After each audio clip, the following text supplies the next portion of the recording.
नमस्कार दोस्तों, स्वागत है आपका इस YouTube channel Sarvan GS classes में। पिछले क्लास में हम लोग खत्म कर लिए थे सिंधु घाटी की सभ्यता और एकदम बेहतर कॉन्सेप्ट के साथ एकदम फैक्ट भी हम लोग देखे थे, हम लोग मैपिंग भी उसका किए थे, सारे चीजों को देखे थे। और आज हम लोग एक नई एनर्जी, नई ऊर्जा, नई जोश के साथ स्टार्ट करेंगे नई टॉपिक को, वैदिक सभ्यता को, और जानेंगे। आज आपको एक बेहतर चीजें सीखने के लिए मिलेगा दोस्तों। ये जो हमारी जाति व्यवस्था है, ये जो वर्ण व्यवस्था है, इन सब चीजों को लेकर के आज हम लोग चर्चा करेंगे। किस तरीके से जाति व्यवस्था की उत्पत्ति होती है और हमारा समाज, ठीक है, एक भ्रम में चल जाता है। इन सब चीजों को लेकर के हम लोग चर्चा करेंगे, ठीक है। और हम लोग स्टार्ट करेंगे आज वैदिक सभ्यता को, देखेंगे वैदिक सभ्यता की मूल बातों पर जरूर चर्चा करेंगे आज। फिर हम पहले कॉन्सेप्ट को बताएंगे, फिर हम टॉपिक्स में जाएंगे। मेरा ये आदत है कि आपको बेहतर कॉन्सेप्ट के साथ बेहतर नॉलेज दें, ताकि आपको कहीं भी दिक्कत ना हो।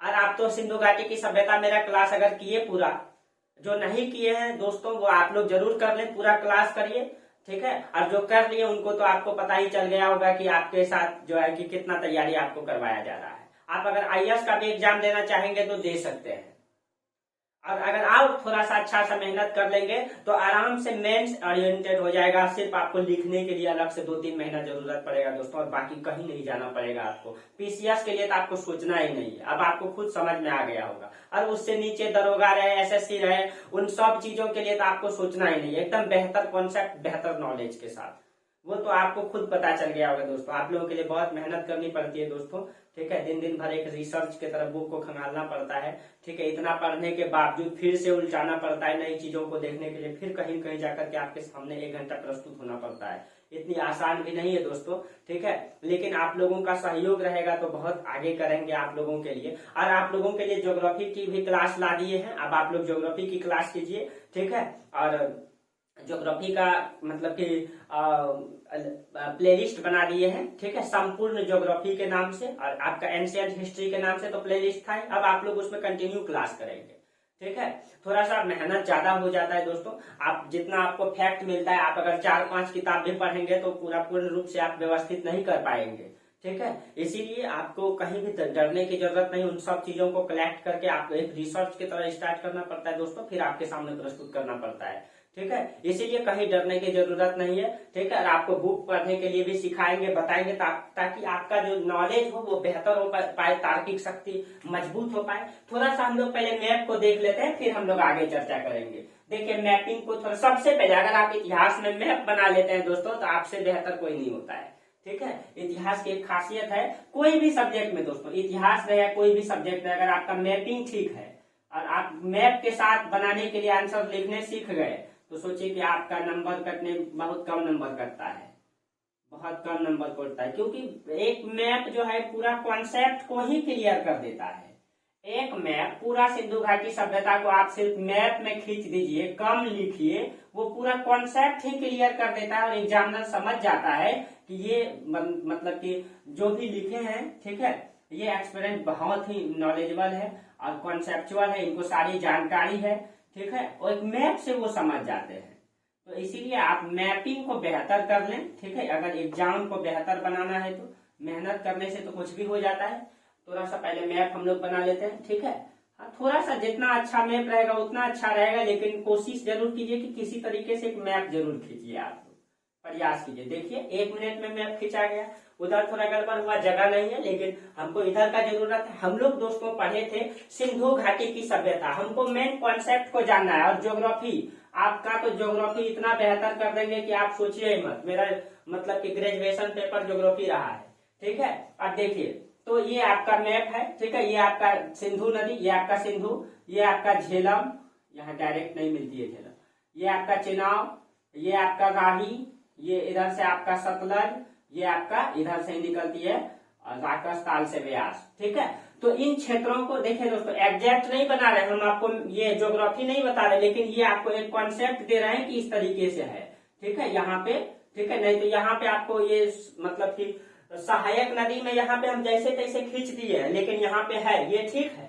सिंधु, झेलम, चिनाब, रावी, व्यास, सतलज, ये हम ठीक खींचे, लेकिन एग्जैक्ट नहीं डाले हैं कि कौन किसकी सहायक है, ठीक है। क्योंकि हम आपको ज्योग्राफी नहीं बता रहे, बस हम कॉन्सेप्ट समझाना चाह रहे हैं, ठीक है। तो देखिए यही आपका सप्त सिंधव क्षेत्र कहलाता है, यानी कि बहुत सारी नदियां हैं यहाँ पे, ठीक है।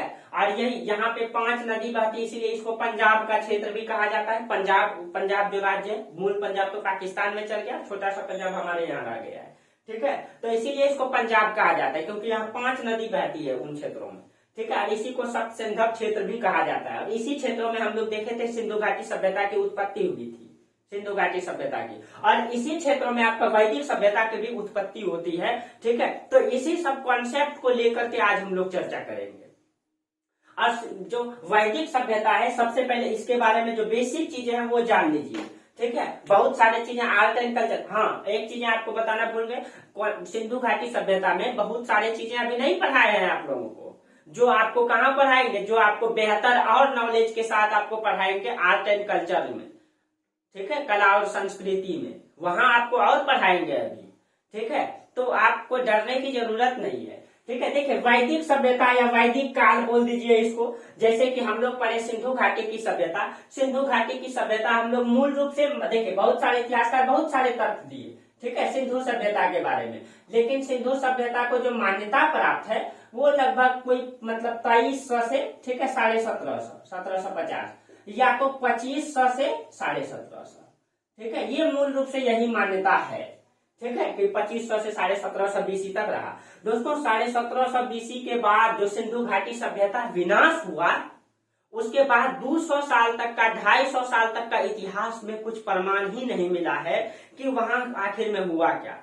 देखिए जैसे बताने का मतलब है, अगर हम यहाँ पे खुदाई किए, मान लीजिए हम रिसर्चर हैं, हम यहाँ खुदाई किए, तो जब हम खुदाई किए तो निचले वाला लेयर में, ठीक है, जैसे कि सबसे नीचे तो पानी मिलेगा, पानी के बाद सबसे ऊपर पाषाण काल, पाषाण काल के बाद आपका ताम्र पाषाण काल, ताम्र पाषाण काल के बाद सिंधु घाटी की सभ्यता मिलेगा, एक लेयर मिलेगा। सिंधु घाटी की सभ्यता मान लीजिए इस लेयर में है, उसके बाद जब खुदाई किया जाता है ये वाला लेयर में ये खाली दिखाई देता है, उसके बाद वैदिक सभ्यता मिलता है इस लेयर में, इस लेयर में वैदिक सभ्यता मिलता है, ठीक है। ये वाला लेयर जो 250 साल तक का है, लगभग 150-250 साल तक का है, ये लेयर में कुछ प्राप्त ही नहीं हुआ है।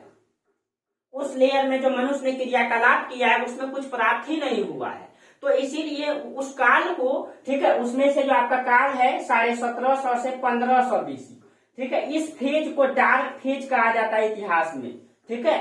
काला युग की संज्ञा दिया गया है इसको, डार्क फेज कहा जाता है इस मतलब इतिहास में इसको, क्योंकि उस काल के बारे में कुछ जानकारी ही प्राप्त नहीं है हम लोगों को, इसीलिए उसको हम लोग डार्क फेज कहते हैं।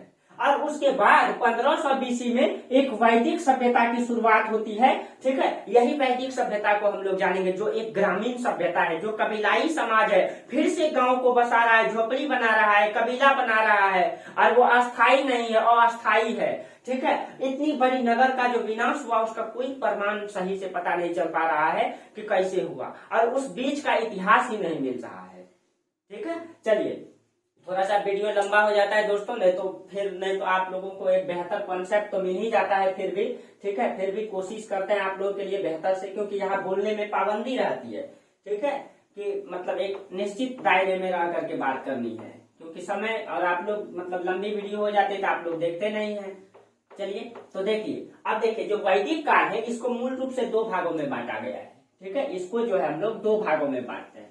हाँ एक चीजें पहले बता दें, ठीक है, कि जब ये नगरी सभ्यता खत्म हुआ तो इतिहासकारों का मानना है कि यहीं के लोग, ये यहाँ पर जब बाढ़ आ गया है, भूकंप, इस नदियों में बाढ़ आने के कारण जब ये खत्म हो गया, तो कुछ इतिहासकारों का मानना है यहीं के लोग जो है ये यहाँ से आगे बढ़ गए और इस क्षेत्रों में आकर के, ठीक है, मतलब सप्त सिंधव क्षेत्र में तो अपना अधिकार था ही उनका, वैदिक काल का शुरुआत हुआ था वहीं पे, लेकिन यही लोग आगे बढ़ के आए और यहाँ पे एक फिर से नगरीकरण को जन्म देंगे आगे जाकर इस क्षेत्रों में अपना निवास स्थान बनाना प्रारंभ किए, इस क्षेत्रों से निकल करके इस क्षेत्रों में उत्तर वैदिक काल में, ठीक है। तो इसी को हम लोग देखें तो वैदिक काल को हम लोग 2 भागों में, वैदिक काल का जो ड्यूरेशन है आपका, ठीक है, ये है आपका 1500 बीसी से 600 बीसी तक। बीसी मतलब ईसापुर, ईसापुर के बारे में शुरू में ही बता दिए है, जिसको दिक्कत है वो देख लेंगे, क्योंकि बार बार बताना वीडियो में आपका है ही, ठीक है, तो आप समझ ही रहे। 600 बीसी तक वैदिक काल को 2 भागों में बांटे हैं, ठीक है। एक आपका हो जाएगा, सॉरी, वैदिक सभ्यता को 2 भागों में, ठीक है, तो एक हो जाएगा आपका वैदिक सभ्यता, इसको ऋग वैदिक सभ्यता कहते हैं, वैदिक सभ्यता।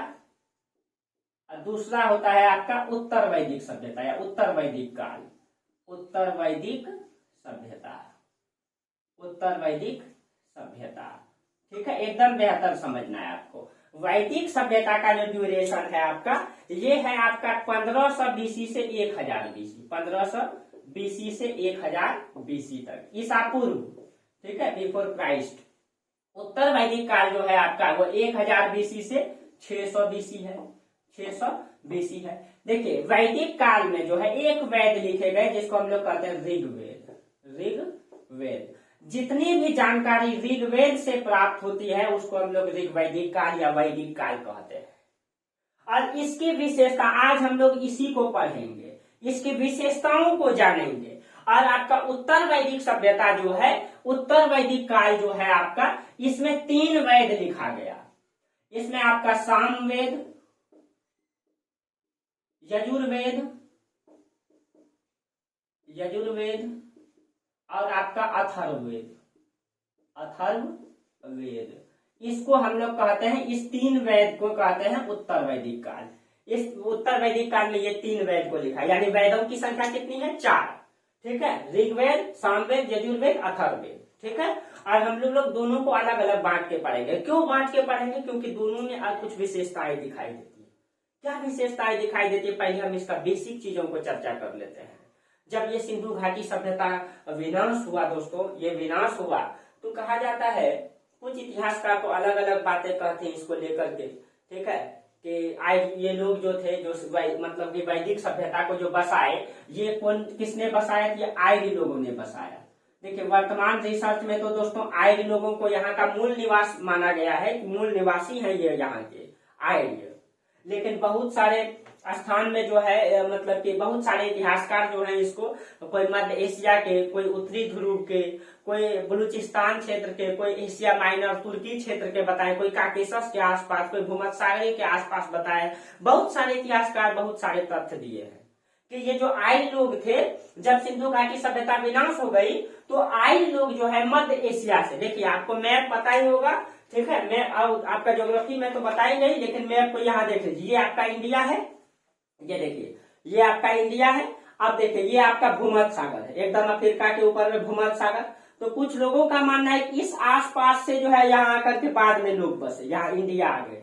कुछ लोगों का मानना है कि ये एशिया माइनर आपका तुर्की का क्षेत्र, यहाँ से आ गए लोग। कुछ लोगों का ईरान कहना है, कुछ लोगों का उत्तरी ध्रुव, ये आपका उत्तरी ध्रुव माना, इस क्षेत्रों से आए थे। ठीक है, तो अलग अलग बातें अलग अलग इतिहासकार ने कही है। लेकिन हम लोगों को इन सब चीजों का, ये सब तो तथ्यात्मक चीजें हैं, लेकिन बेसिक कॉन्सेप्ट को जानना है। ठीक है, तो आर्यों का, ये आर्य जो है, आर्यों ने ये वैदिक सभ्यता को बसाया। और ये एक ऐसी सभ्यता है, इन्होंने जो सभ्यता बसाई वो एक ग्रामीण सभ्यता है। ठीक है, वो कैसी सभ्यता है? वो एक ग्रामीण सभ्यता है। यानी कहा जाता है ये नगर का जब विनाश हुआ, नगर का जब विनाश हुआ तो कुछ इतिहासकार ये मान लिए, जैसे किसी का घर खत्म हो जाता है, मान लीजिए किसी का घर में आग लग गया या पानी से कट गया, ठीक है, नदी उसको काट ली, या कोई भूकंप आ गया, तो वहां पे लोग क्या करते हैं, फिर से जो है फूस का घर बनाते हैं, फूस का घर बनाते हैं। फिर से धीरे धीरे वो डेवलप करना स्टार्ट करते हैं, धीरे धीरे प्रारंभ करते हैं अपना जीवनी को। तो उसी तरीके से कुछ इतिहासकार का मानना है कि जब मतलब सिंधु घाटी सभ्यता के लोगों का विनाश हो गया तो यही लोगों ने जो है, यही लोगों ने इस क्षेत्रों में फिर से आकर के अपना जो है कुटिया बनाना प्रारंभ किए, गांव कबीला बनाना स्टार्ट किए, झोपड़ी बनाना स्टार्ट किए और एक नई सभ्यता को जन्म दिए। ठीक है, ग्रामीण सभ्यता, ग्रामीण सभ्यता का विकास किए। इसी लोगों ने आकर के यहाँ पे ग्रामीण सभ्यता का विकास किए। ठीक है, यही लोग जो सिंधु घाटी सभ्यता के लोग थे। लेकिन अलग अलग इतिहासकार इसको लेकर के अलग अलग बात, कुछ लोग कहते हैं नहीं ये लोग यहीं के मूल निवासी थे, यहीं रहते थे और उसी ने आकर के बाद में उसी लोगों ने यहाँ पे जो है वैदिक काल को जन्म दिया इसकी। ठीक है, तो अलग अलग जो अलग अलग बातें अलग अलग लोगों ने कही है, उनको थोड़ा सा, जैसे विंटरनिट्ज एक इतिहासकार है, इसको इसका तथ्य को लेकर के भी अलग अलग बातें कही है। जैसे हम सिंधु घाटी वैदिक सभ्यता, सिंधु घाटी सभ्यता में बताए थे, कोई कहते हैं 6000 बीसी, कोई 5000, अलग अलग। उसी तरह वैदिक सभ्यता को लेकर के भी अलग अलग इतिहासकार अलग अलग तथ्य कहे हैं। जैसे विंटरनिट्ज एक इतिहासकार है, उनका मानना है सिंधु ये वैदिक सभ्यता जो है 2500 बीसी मतलब कि बीसी में प्रारंभ हुआ था। विंटर नृत्य, विंटर नृत्य, ये विंटर नृत्य जो इतिहासकार है ये 2500 बीसी को जो है बताते हैं कि आपका 2500 बीसी पहले जो है कि वैदिक सभ्यता प्रारंभ हुआ था।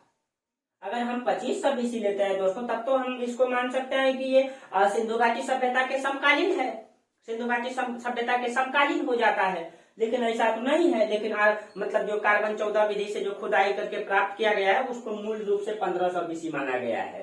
कार्बन 14 विधि से मूल बाल गंगाधर तिलक का कहना है, ठीक है, हम डायरेक्ट तिलक लिख देते हैं। बाल गंगाधर तिलक का कहना है 4500 बीसी पुराना है, 4500 बीसी नहीं, 4500 नहीं, बाल गंगाधर तिलक तो 6000 बीसी पुराना बताए हैं, 6000 बीसी, ठीक है, बाल गंगाधर तिलक का 6000 बीसी। मैक्स मूलर इतिहासकार है, उसी की मान्यता प्राप्त है, मैक्स मूलर, मैक्स मूलर, ये शायद जर्मनी के इतिहासकार हैं, ठीक है। मैक्स मूलर जो है इनका मानना है 1500 बीसी और इसी का तथ्य को जो है प्रमाणित माना जाता है मैक्स मूलर का, ठीक है। और कई सारे इतिहासकार हैं जो इसके जो है कि ड्यूरेशन को लेकर के, इसके कालक्रम को लेकर के बहुत सारे बातें कही है, ठीक है। अब देखिए, और तो ये आर्य लोग थे जिन्होंने वैदिक सभ्यता को जन्म दिया, ये आर्य लोग कहाँ से आए थे इसको लेकर के भी मतभेद है, इसको लेकर के भी मतभेद है, इसको लेकर के जैसे बहुत सारे इतिहासकार हैं तो हम ज्यादा चर्चा नहीं करेंगे, लेकिन कुछ इतिहासकार का नाम बता, जो सप्त सिंधव क्षेत्र को बताए हैं, जो सप्त सिंधव क्षेत्र को बताए हैं वो है डॉक्टर अविनाश चंद्र, जो सप्त सिंधव क्षेत्र बताए हैं, सप्त सिंधव क्षेत्र, सप्त सिंधव क्षेत्र डॉक्टर अविनाश चंद्र,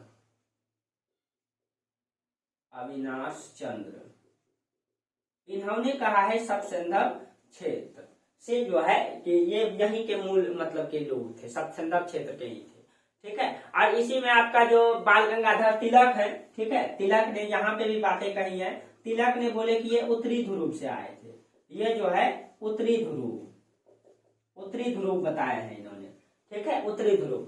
और बहुत सारे जैसे कि राजबली पांडे हैं, ये मध्य देश से बताए हैं, कश्मीर से DL कल्ल बताए हैं, तो बहुत सारे इतिहासकार ने बहुत सारे तथ्य, वो फैक्ट वाली चीजें जो आपको नोट्स में मिल जाएगा, ठीक है, उन फैक्ट जो सब लिख दिए हैं, बाकी आप इसको जानते रहिए, ठीक है।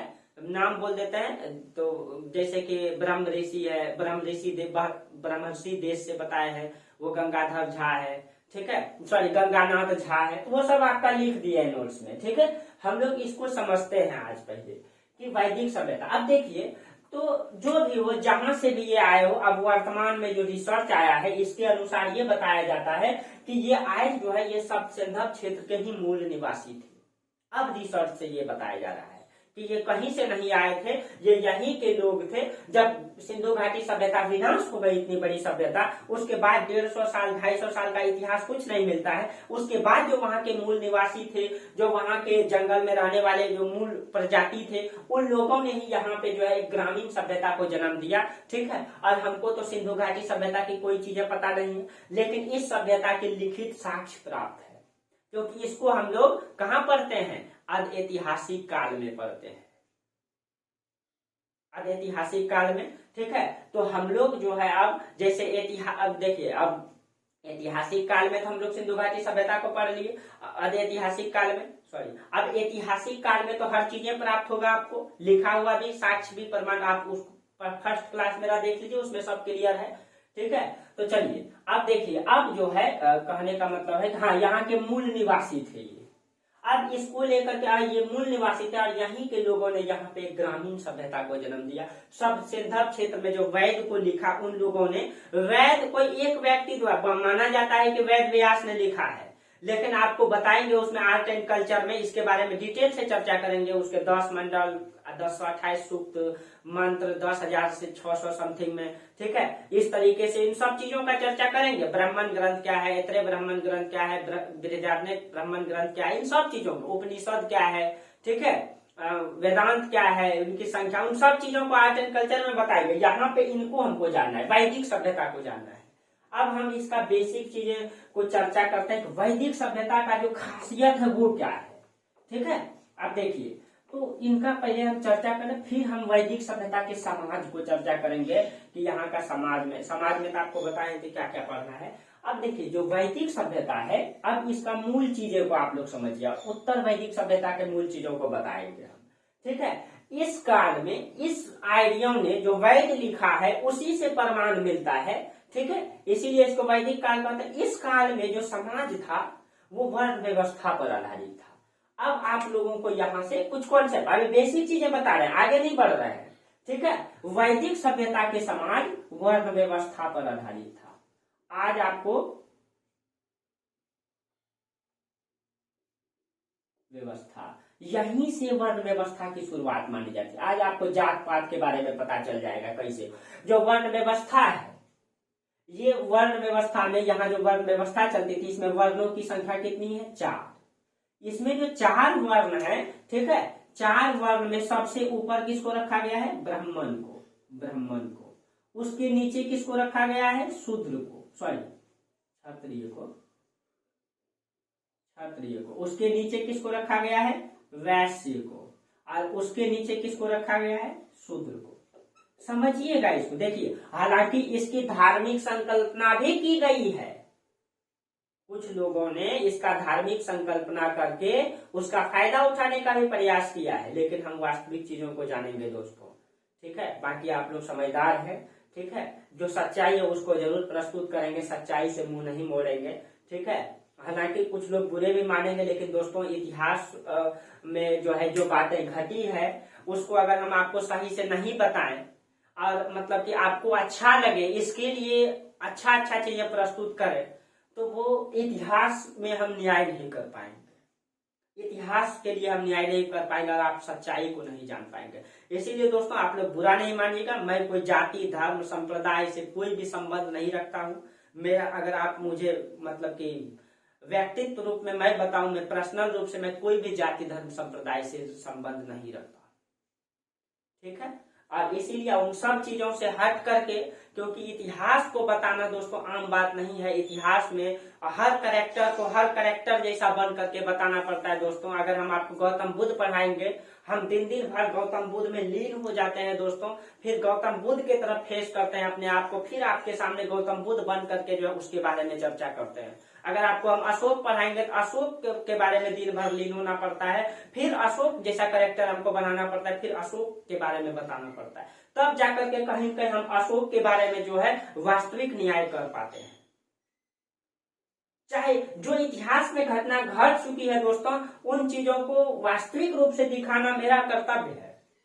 इसीलिए, और एक मतलब कि हम लोग एक सीखने वाले छात्र हैं, और कहीं न कहीं छात्रों को मेरे अनुमान के अनुसार, अगर आप सच्चाई से रूबरू होना चाहते हैं तो आपको किसी भी, जब तक आप पढ़ाई करते हैं, एक छात्र को किसी भी धर्म संप्रदाय जाति से संबंध नहीं रखना चाहिए। क्यों दोस्तों? जब आपको इस्लाम आक्रमण बताएंगे, जब आपको हिंदुओं का ये बताएंगे तो आपको बुरा लगेगा। अगर आप किसी भी धर्म संप्रदाय से जुड़े रहेंगे तो आप वास्तविक इतिहास को नहीं जान पाएंगे। अगर आपको वास्तविक इतिहास जानना है तो जो चीजें घट चुकी है उसको सही रूप में आपको स्वीकार करना चाहिए और करना होगा, ठीक है। इसीलिए दोस्तों आप लोग बुरा नहीं मानना है किसी को भी, ठीक है। जो सच्चाई हम उसको प्रस्तुत कर रहे हैं। जो दोस्तों जो घट गया है, जो बात है, उसको दिल में लेकर के कोई अच्छी नहीं है, हम उसमें सुधार करेंगे। चलिए, तो इस समय वर्ण व्यवस्था चलता था वैदिक काल में। वर्ण व्यवस्था में क्या होता था? जो वैद है, ये जो 4 वैद है, ऋग्वेद, ऋग्वेद मिटा दिए, यहाँ पे हम लिख देते हैं ऋग्वेद, ठीक है, ऋग्वेद, सामवेद, यजुर्वेद, अथर्ववेद, ये 4 वेद होता था।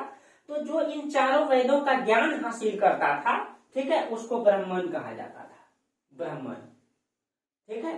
और जो मतलब सीधा सीधा ये समाज में था, कर्म के आधार पे ये वर्ण व्यवस्था को बांटा गया था। कब? वैदिक काल में, कर्म के आधार पे, यानी कि जो पढ़ेगा लिखेगा वो ब्राह्मण कहलाएगा, जो समाज के लिए लड़ेगा वो क्षत्रिय कहलाएगा, जो वाणिज्य व्यापार करेगा वो वैश्य कहलाएगा, जो कुछ नहीं करेगा वो शूद्र कहलाएगा। एकदम बारीकी से समझिएगा। ऐसी संकल्पना कर्म के आधार पे बना दिया। यानी कि आप अगर देख लेते हैं कि एक आदमी जो है एकदम कंधा पे पगड़ी, माथा में पगड़ी बांध लिया है, कंधा में हल ले लिया है, एक हाथ में कुदाल ले लिया है, ठीक है, धोखा पहन के, धोती पहन के धोखा खोस लिया, जा रहा है, तो आप सामान्य में समझ जाते हैं किसान है। वही एक मतलब कि बच्चा को देखते हैं जूता मोजा टाई लगा करके बैग टांग लिया, तो आप समान रूप से समझते हैं क्या है? वो एक छात्र है। ना, यानी उसका करेक्टर को देख करके आप बता देते हैं। तो उसी तरीके से यहाँ पे आप समझिए कि जो भी व्यक्ति पढ़ेगा लिखेगा वो ब्राह्मण कहलाएगा। जो मतलब कि समाज के लिए लड़ेगा, ये संकल्पना कैसे जन्म लिया वो आगे बताएंगे, लेकिन शुरुआती में ऐसा था, पहले इसको समझिए, ठीक है। जो समाज के लिए लड़ेगा वो क्षत्रिय कहलाएगा, जो वाणिज्य व्यापार करेगा वो वैश्य कहलाएगा, जो कुछ भी नहीं करेगा, तीनों का सेवा करेगा वो शूद्र कहलाएगा, ठीक है। अब देखिए, जो मान लीजिए कि ब्राह्मण है, एक व्यक्ति ब्राह्मण है, एक ए नाम का व्यक्ति ब्राह्मण है और इसका 4 पुत्र है, ठीक है, इसका ABCD 4 पुत्र है और एक व्यक्ति शूद्र है, समझिएगा इसको, ठीक है। और इसका भी 4 पुत्र है ABCD, ठीक है, इसका भी 4 पुत्र है। अब देखिए, ब्राह्मण का ही एक पुत्र, मान लीजिए ये कहता है पिताजी हम पढ़ेंगे लिखेंगे, हम समाज में शिक्षा देना चाहते हैं, शिक्षा ग्रहण करना चाहते हैं, तो ये व्यक्ति ब्राह्मण कहलाएगा, ब्राह्मण कहलाएगा, ठीक है। लेकिन इसी ब्राह्मण का दूसरा बेटा अगर बोलेगा नहीं पिताजी हम बलिष्ठ हैं, हम आर्मी में जाना चाहते हैं, हम लड़ना चाहते हैं समाज के लिए, समाज का रक्षा करना चाहते हैं, तो इसी का दूसरा पुत्र जो है क्षत्रिय कहलाएगा, इसी का दूसरा पुत्र क्षत्रिय कहलाएगा। और इसी का तीसरा पुत्र बोलेगा पिताजी हमको कुछ नहीं चाहिए, हमको 2-4 लाख रुपया दे दीजिए, हम चुपचाप वाणिज्य व्यापार करेंगे, और नहीं दीजिएगा छोड़ दीजिए, तो बोला नहीं तुम ले लो 2-4 लाख, ठीक है। तो ये बोला कि हम वाणिज्य व्यापार करेंगे सी, तो ये वैश्य कहलाएगा, वैश्य कहलाएगा, ठीक है। और जो व्यक्ति कुछ नहीं है वो बोला बेटा हमको कुछ आता जाता है ये नहीं है, न तो हमसे वाणिज्य व्यापार होगा, पढ़ लो लिख लो नहीं है, झूठे उधर गवा देंगे, जो 2-4 लाख दीजिएगा वो खत्म हो जाएगा, रक्षा करना तो हमको मारपीट करने आता है नहीं, तो बोला तुम क्या करेगा, जो जो काम दे दो वही कर देंगे, किसी का नाला साफ कर देंगे, किसी का बाथरूम साफ कर, मतलब बाथरूम साफ कर देंगे, किसी का कुछ कर देंगे, तो वो सब, तो ये जो है शूद्र कहलाएगा, यानी ये तीनों का सेवा करेगा, ये तीनों सेवा करेगा, तो ये क्या करेगा, इसका सेवा करेगा, ठीक है। बुरा नहीं मानिएगा दोस्तों, हम बता रहे हैं, ठीक है। तो मतलब ये तीनों का सेवा करेगा, तो ये मतलब कि शूद्र कहलाएगा। यानी एक ब्राह्मण का बेटा अगर अलग अलग, ये जन्म से तो ब्राह्मण है लेकिन कर्म से ये इसको जाना जाएगा, और यही अगर शूद्र का बेटा अगर पढ़ लिख लेता है, ठीक है, पढ़ लिख लेगा, इसी शूद्र का बेटा बोलेगा नहीं हम पिताजी हम पढ़ेंगे, तो इसका पुत्र भी ब्राह्मण कहलाएगा, ब्राह्मण कहलाएगा। इसी का दूसरा पुत्र अगर छत्र मतलब कि लड़ाकू है, समाज का रक्षा करना चाहता है, तो वो क्षत्रिय कहलाएगा, ठीक है। और इसी का तीसरा पुत्र आप समझ ही गए होंगे, वाणिज्य व्यापार करेगा तब ये वैश्य कहलाएगा, कुछ नहीं करेगा तो ये शूद्र कहलाएगा। यानी कि यहाँ पे समाज में सबको उठने का प्रावधान था, अगर शूद्र को भी शिक्षा का अधिकार था, सब चीज करेगा, यानी जो जैसा कर्म करेगा वैसा ही फल पाएगा। ये कब चलता था, वैदिक काल में ये संकल्पना बना। कैसे बना अभी दोस्तों ये चर्चा नहीं कर रहे हम, ऐसा चल रहा था अभी ये कैसे बना वो अभी हम चर्चा करेंगे, ठीक है। ऐसी संकल्पना यहाँ पे चल रही थी वैदिक काल में, लेकिन उत्तर वैदिक काल में दोस्तों जस्ट अपोजिट हो गया, ठीक है। जब ब्राह्मण वर्ग अधिक शिक्षा ले लिए, ठीक है, इनके पास मतलब नॉलेज हो गया, ज्ञान हो गया, ठीक है, तो ये उत्तर वैदिक काल में यही ब्राह्मण बोलेगा अब जो है कर्म के आधार पे वर्ण व्यवस्था नहीं रहेगा, अब जो है जन्म के आधार पे रहेगा। यानी ब्राह्मण का बेटा ही ब्राह्मण कहलाएगा, क्षत्रिय का बेटा ही क्षत्रिय कहलाएगा, वैश्य का बेटा ही वैश्य कहलाएगा, शूद्र का बेटा ही शूद्र कहलाएगा। ब्राह्मण का बेटा अगर पढ़ा लिखा नहीं भी है, नहीं भी वेद का ज्ञान हासिल करता, फिर भी वो ब्राह्मण ही कहलाएगा।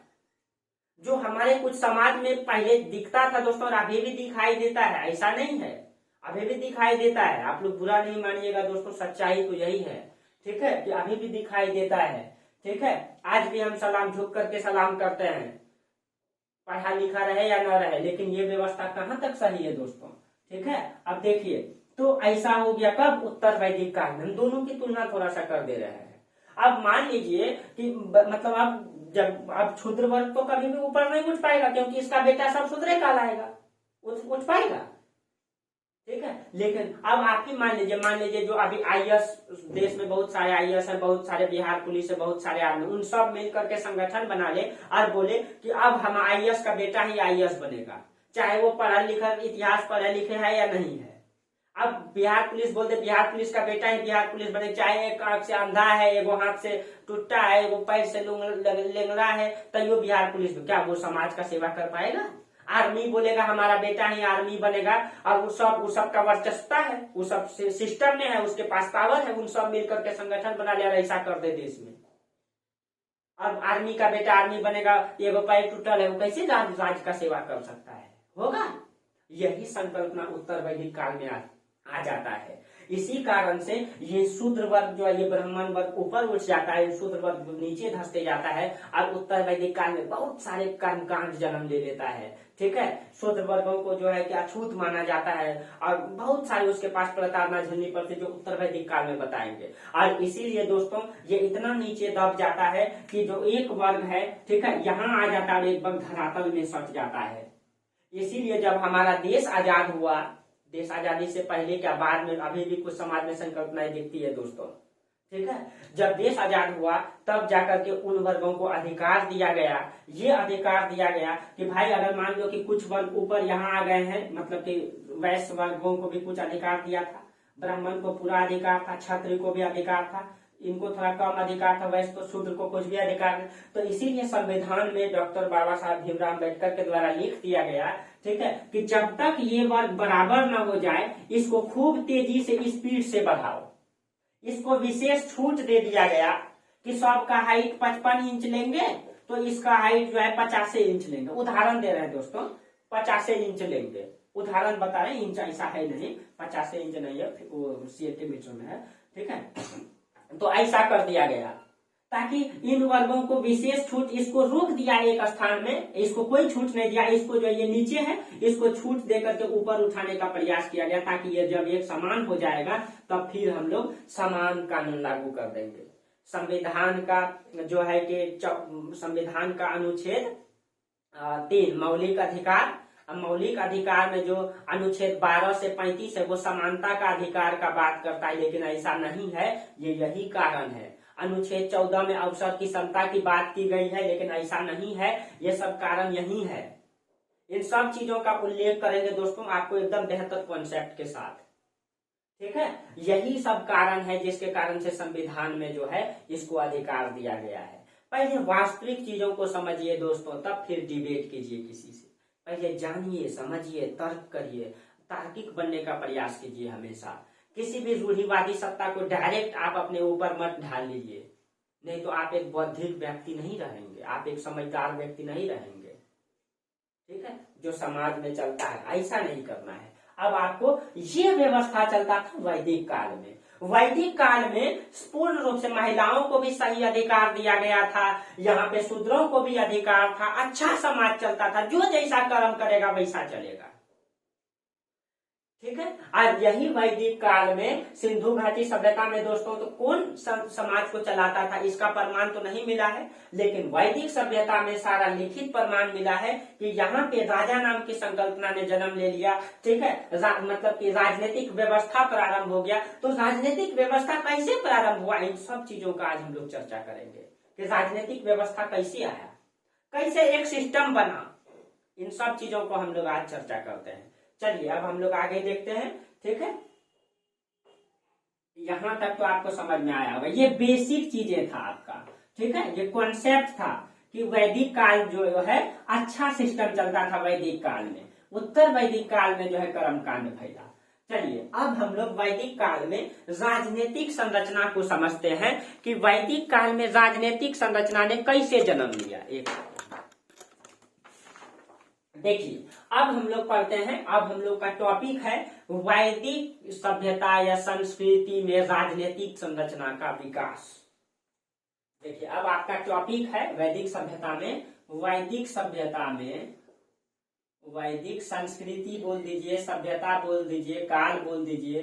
ठीक है, संस्कृति या सभ्यता में राजनीतिक संरचना का विकास, राजनीतिक संरचना का विकास। अगर आपको समझ में नहीं आए मेरी बात तो आप कमेंट जरूर कीजिए, और आपको नहीं आए, बहुत सारे चीज है जो आप नया नया पढ़ेंगे, 2 बार 3 बार वीडियो को देखिए, उसको नोट कीजिए, सब धीरे धीरे आएगा। ठीक है, अब देखिए, अब वैदिक काल में राजनीतिक संरचना, राजा नाम की संकल्पना ने कैसे जन्म लिया। तो देखिए राजनीतिक संकल्पना को लेकर के दो अवधारणाएं चलती है, ठीक है। एक तो इसमें धार्मिक व्याख्या भी किया गया है और एक आपका मतलब क्या कह सकते हैं व्यवहारिक बातें हो सकती है, ठीक है। तो एक तो इसमें धार्मिक संकल्पना की भी बातें की गई है, ठीक है, कि धार्मिक राजनीतिक विकास को लेकर के धार्मिक सिद्धांत भी दिया गया है, धार्मिक सिद्धांत। और एक है आपका व्यवहारिक सिद्धांत, व्यवहारिक सिद्धांत। अब देखिए व्यवहारिक सिद्धांत क्या है, ठीक है, और धार्मिक सिद्धांत। पहले हम धार्मिक सिद्धांत की चर्चा कर देते हैं, फिर हम व्यवहारिक सिद्धांत। यानी कि मतलब कि अभी तक जो है समाज कबीलाई था, कबीलाई समाज जो है किस तरीके से धीरे धीरे राजा नाम की संकल्पना ने जन्म लिया, किस तरीके से एक सिस्टम मतलब बन गया, कैसे जैसे आज हमारा देश में सिस्टम है कि एक प्रधानमंत्री होगा, उसके ऊपर राष्ट्रपति होगा, राष्ट्रपति मतलब कि वास्तविक मतलब जो संवैधानिक प्रधान होगा, वास्तविक प्रधान जो है प्रधानमंत्री होता है, उस वो जनता द्वारा चुना जाएगा, संसद होगा। ये सब सिस्टम कैसे आया? क्या अचानक धरती पर हम लोग आए और अचानक ये सिस्टम बना दिए? नहीं, ये विकास धीरे धीरे हुआ है और किसी भी सभ्यता या संस्कृति का विकास क्रम वाइज क्रम चलता है और आप डायरेक्ट किसी भी चीज को थोप देंगे, ऐसा नहीं होता है। तो यहाँ पे धार्मिक सिद्धांत में ये कहा गया है कि राजनीतिक संकल्पना ने जन्म लिया। राजनीतिक संकल्पना मतलब एक राजा होगा, उसके अंतर्गत सिस्टम चलाया जाएगा, एक राज्य की संकल्पना। ये सब सिस्टम कैसे जन्म लिया? तो धार्मिक व्याख्या में क्या ये कहा गया है, उसका जो आपका धार्मिक सिद्धांत है, इसमें ऐत्रेय ब्राह्मण ग्रंथ में कहा गया है। देखिए आपका ये का ब्राह्मण ग्रंथ क्या है, ये सब चर्चा दोस्तों आर्ट एंड कल्चर में करेंगे। ये ब्राह्मण ग्रंथ जो है वेद जो है ना, ये जो 4 वेद लिखा गया है, ये 4 वेद संस्कृत में लिखा गया है और उसको सरल बनाने के लिए, ठीक है, जो गद्य में लिखा गया है सरल बनाने के लिए, ठीक है, उसको मतलब कि संस्कृत से तोड़ करके अन्य सरल भाषा में जो लिखा गया है उसी को ब्राह्मण ग्रंथ कहते हैं, ठीक है। इतना तो ऐत्रेय ब्राह्मण ग्रंथ में इसके बारे में बताया गया है धार्मिक सिद्धांत को लेकर के, ठीक है। ऐत्रेय ब्राह्मण ग्रंथ, ऐत्रेय ब्राह्मण ग्रंथ में कहा गया है सूर और असुर के बीच में बार बार युद्ध हो रहा था। सूर और असुर, सूर और असुर का मतलब क्या हुआ? सूर और असुर का मतलब क्या हुआ कि सूर और असुर यानी देवता और राक्षस के बीच में, ठीक है। सूर और असुर, सूर का मतलब क्या हो गया? देवता, और असुर का मतलब राक्षस। सूर और असुर के बीच में बार बार युद्ध होता था और बार बार देवता लोग हार जाते थे, राक्षस जीत जाता था, राक्षस जीत जाता था, देवता हार जाते थे बार बार। तब इन लोगों ने सोचा, इन देवताओं ने मिलकर के सोचा कि हम लोग बार बार हार क्यों जाते हैं, आखिर में क्या कारण है? तो यहाँ पे कहा जाता है एक समझौता बुलाया, ठीक है, एक प्रजापति के नेतृत्व में एक मतलब समिति बैठाया गया, एक बैठक बुलाया गया। किसके नेतृत्व? इन सूर लोगों ने क्या किया, प्रजापति के नेतृत्व में, ठीक है, प्रजापति के नेतृत्व में एक समिति को बुलाया, समिति और संगठन को बैठाया और इन लोगों ने चर्चा किया कि आखिर में हम लोग बार बार युद्ध हार क्यों जाते हैं। तो इन लोगों ने कहा क्योंकि हम लोगों का युद्ध हारने का एक ही कारण है कि हम लोग अपने आप को समान योग्यता देते हैं, अपने आप को समझते हैं कि हम लोग सभी समान योग्य के हैं, उस तरीके से लड़ाई लड़ते हैं। एक निश्चित केंद्र बिंदु, एक केंद्र को आधार मान करके हम लोग लड़ाई नहीं करते हैं। इसीलिए एक व्यक्ति मतलब हर व्यक्ति दोस्तों हर मतलब कि व्यक्ति उतना योग्य नहीं होता है, हर व्यक्ति प्रशासन नहीं चला सकता है, हर व्यक्ति आईएएस अधिकारी नहीं बन सकता है, उसमें कुछ खास गुण होना पड़ता है उसके लिए, और उस गुण के लिए रात दिन मेहनत करना पड़ेगा। और कुछ लोग चाहेगा कि हम मेहनत भी न करें आईएएस भी बन जाइए, कैसे संभव है? तो उसके पीछे हाँ जो लोग मेहनत करते हैं, जो लोग समझते हैं हम उस योग्य हैं, हम रात दिन उसके पीछे लगे हुए हैं, वो व्यक्ति बनेगा।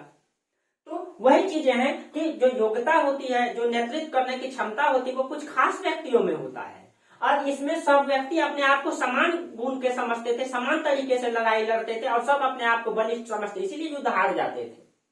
तब इन लोगों ने बोला कि नहीं, एक नेतृत्वकर्ता होनी चाहिए, उस नेतृत्वकर्ता का एक मतलब कि सिद्धांत होना चाहिए और उस सिद्धांत के अंतर्गत अगर हम लोग काम करेंगे तो हम लोग युद्ध कभी नहीं हारेंगे।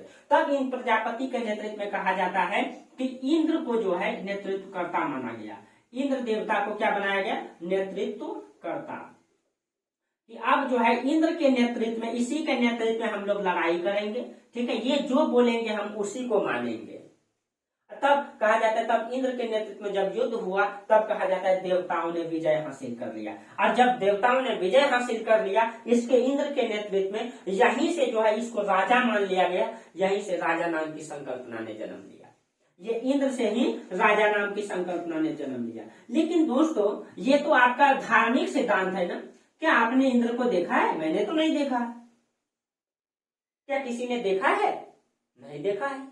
तो या इंद्र को लेकर के तो दोनों बातें हो सकती है, या नहीं तो हम भगवान को डायरेक्ट नकार सकते हैं, नहीं उसका हम अस्तित्व को बता सकते हैं, उसको लेकर के, उसके विचार को लेकर के समान अवधारणाएं हो सकती है, नहीं भी हो सकता है, वो भी सकता है, बराबर संकल्पनाएं हो सकती है। अगर है तो ठीक है, नहीं है तो हम समान न्यूट्रल होकर के चलेंगे। तो इसका मतलब है कि इन चीजों को हम देखे नहीं है तो हम इतिहास में उसी चीजों को रखते हैं जिसका कोई प्रमाण या साक्ष्य। तो इसीलिए ये तो आपका धार्मिक संकल्पना है, क्या ऐसे हुआ होगा, इसका कोई प्रमाण नहीं है, इसीलिए हम इसको नहीं मानेंगे। हम व्यवहारिक चीज को देखेंगे कि वास्तविक में राजा नाम की संकल्पना ने कैसे जन्म लिया। व्यवहारिक चीज को समझना है दोस्तों। लेकिन हाँ, आपको जानना ये भी है, इंटरव्यू में पूछ भी सकता है कि अत्रेय ब्राह्मण ग्रंथ में क्या कहा गया है कि राजनीतिक संरचना के विकास को लेकर के। बताना मेरा कर्तव्य था, बता दिए। लेकिन क्या ये व्यवहारिक चीजें हैं? क्या ऐसा हो सकती है? क्या किसी ने देखा है? नहीं देखा, इसीलिए ठीक है, ये हो भी सकता है, नहीं भी हो सकता है, बराबर विचारधारा हो सकती है इसको लेकर के। अब हम लोग व्यवहारिक सिद्धांत में चर्चा करेंगे। व्यवहारिक चीजें क्या है?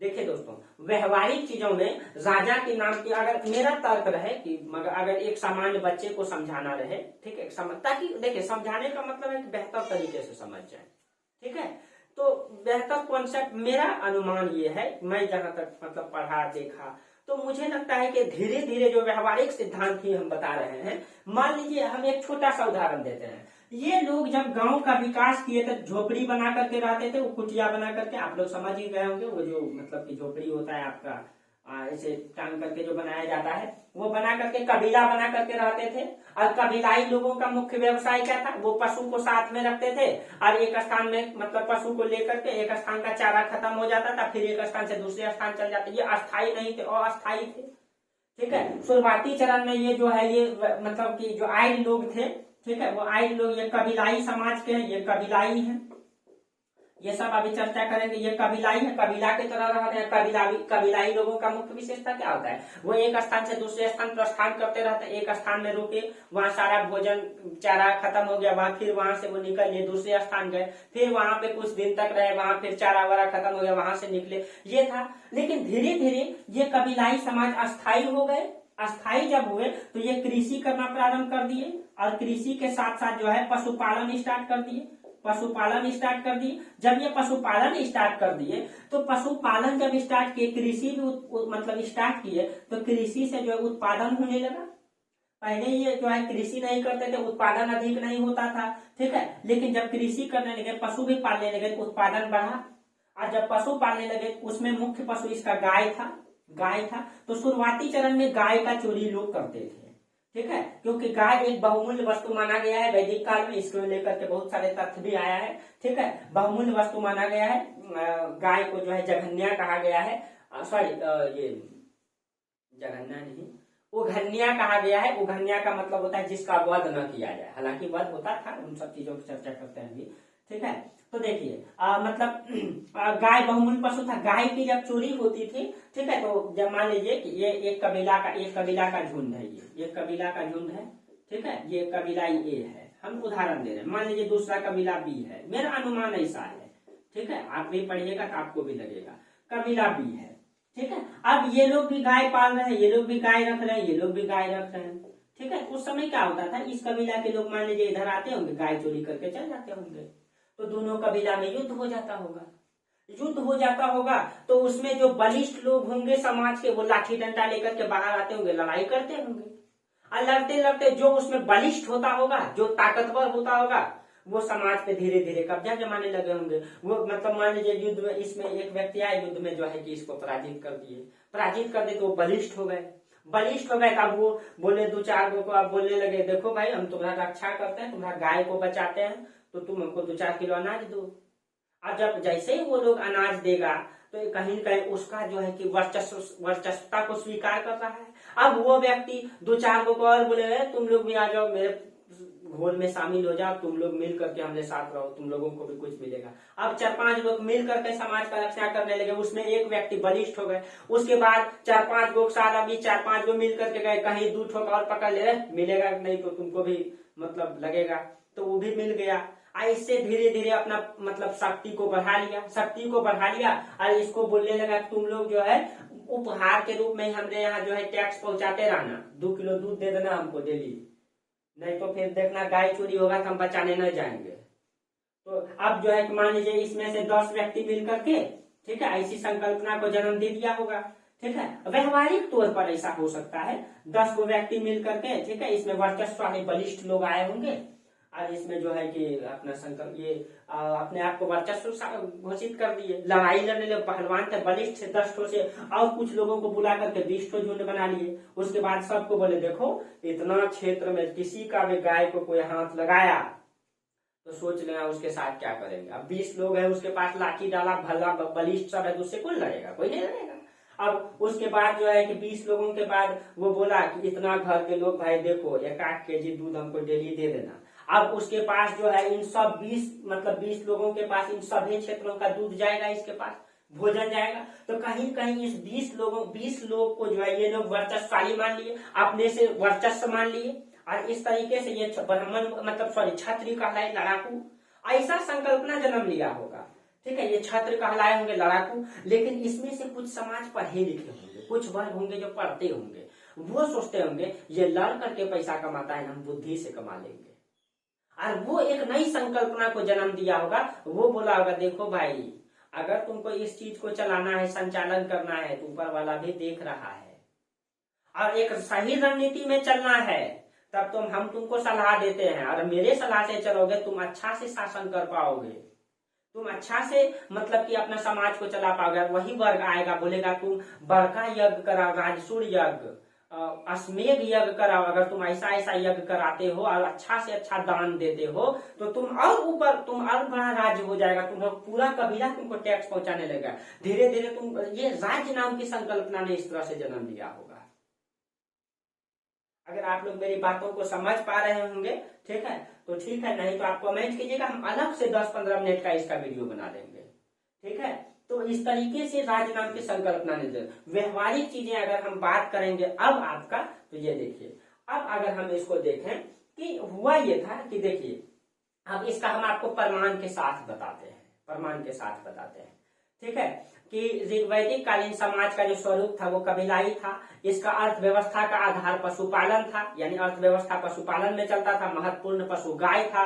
अब इसको यहां से समझिए, ठीक है, अब इसको हम मिटाइए तो आपका समझ गए हम, ये धार्मिक सिद्धांत तो ये था। अब आप व्यवहारिक सिद्धांत को समझिए आप कि व्यवहारिक सिद्धांत क्या हो सकता है, ठीक है। व्यवहारिक सिद्धांत में अगर हम देखें तो ये आर्य लोग जो हैं ये कैसे समाज के हैं, ये कबीलाई समाज के हैं और कबीलाई समाज का जो मुख्य पेशा है वो पशुपालन है, और पशुपालन में जो मुख्य पशु है वो क्या है, गाय है।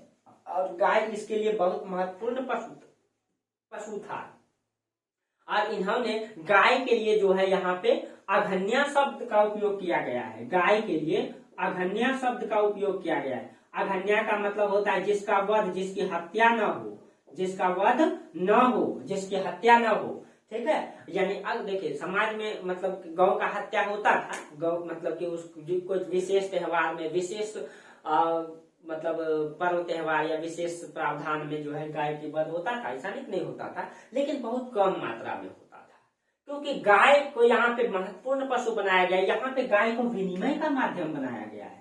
अगर यहाँ पे गाय को विनिमय का माध्यम बनाया गया, यहाँ पे इसका मतलब मुद्रा मान लिया गया, और मुद्रा किसी भी सभ्यता या समाज का बहुमूल्य वस्तुएं होती है, तब जाकर के हम उसको मुद्रा बनाते हैं। जैसे अभी हम लोग मुद्रा को आधार बनाए सोना का, सोना हमारे समाज का बहुमूल्य वस्तु जो बहुत कम मात्रा में निश्चित मात्रा में उपलब्ध है, तो उसे कहीं न कहीं गाय को ये विनिमय का माध्यम बनाया है। तो ये हो सकता है कि मतलब ये हो सकता नहीं, साबित ही है कि ये जो है कहीं कहीं गाय इस समाज का बहुमूल्य वस्तु रहा होगा। अब इसके लिए जितने इसका ये भी प्रमाण है कि जितना भी इस समय में मतलब कि गाय जो वर्ड आया है वो ग से प्रारंभ होता है। इससे भी पता चलता है गाय वैदिक काल का जो है महत्व वाला वस्तु था।